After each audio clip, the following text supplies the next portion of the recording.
Hey, welcome back to another video. Today we're going to be reviewing Paranoia Agent Episode 3. Now, let me tell you something. Without a doubt, this is my favorite episode so far. It's just like, it's so... Oh, wait, hold on. Thank you for all the 9 people who are watching. I'm so happy we have 9 subscribers now. Let's try to hit 10 by the end of April. Okay? Yeah. Well, this is my favorite episode so far. It's just like so it's hard to put into words. I just love it so much because there was a tutor in the second episode. I don't think I really touched on her, but this episode is focused on her. And throughout the entire episode, throughout the beginning of the episode, you see her just like tutoring the kid, and then going to her office job. Then at night, she turns out to be a lady of the night. A lady of the night. I was going to do something, but then I realized, wasn't her name for lady of the night? Oh yeah, prostitute. Yeah, and she has these voicemails on her phone thing, and you just think it's a person trying to get her out of being a prostitute. Yeah, but and also later for the episode, you hear a voicemail, but with her voice, he's in it, like, and a voice with the prostitute's voice in it, and you say, okay, she just responded, but there's just one thing. The voices sound similar, don't they? Well, anyway, let's skip. Well, we'll touch on that later. While she's at her job, her boss says this question: "Will you marry me?" And she obviously says yes, and because the boss is kind of hot. Yeah. In America or in Canada, Canada, and UK, and Australia, it's kind of weird to date your employees or your boss, but I'm guessing it's different in Japan. The age of consent in Japan is 14. Wait, does that mean Boku no Pico isn't breaking the law? Oh my god. I can now watch Boku no Pico in peace. Hee hee ha ha. Yeah. If you're wondering, Boku no Pico it's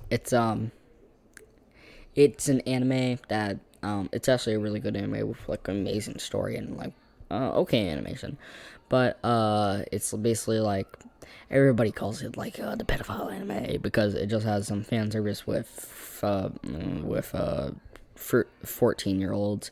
But it's nothing like High School DxD or Testament Sister Devil Severe. It's actually, like, a pretty tame fan service. I suggest you go watch it. It's called Boku no Pico. It's not on Crunchyroll or the Hive. You can just, like, find it on a random website.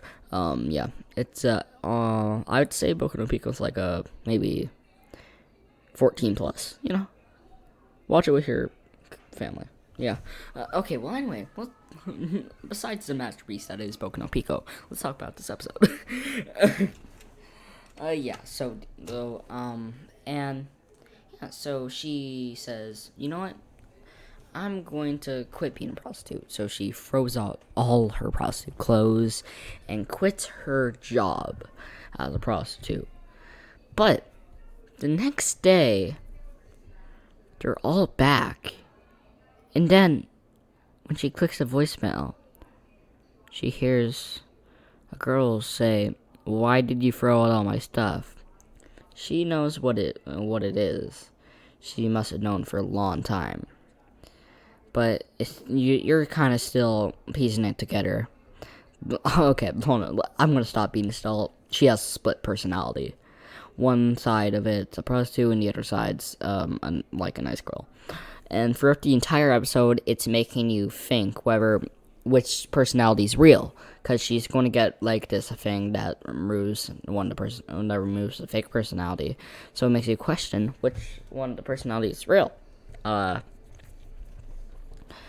and I really like that about it. And yeah, the animation, great. Voice acting, great. Remember, I watched the English dub for it. I know, might as well like came here. Yeah. And that is, yeah, and the episode ends with her talking in her good guy personality.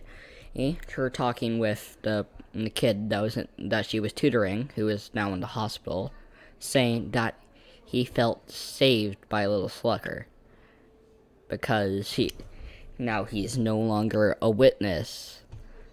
Yeah, and then she gets like this sort of scene where it's like, where it's just like her like battling with one of her personalities, and it's a really tense, cool scene, and yeah, it's basically, and while her two personalities are arguing, in her head it's just saying, "I was saved by Little Slugger." Yeah, I thought that was like a really cool thing that they did. And then at the end, she gets hit by a Little Slugger, and she wakes up in the hospital as her good personality. So it kind of ends with a happy ending, but I'm not sure if her story's over. Yeah, so overall, I guess this episode, 10 out of 10. Best episode. And I hope you had a nice time, and bye.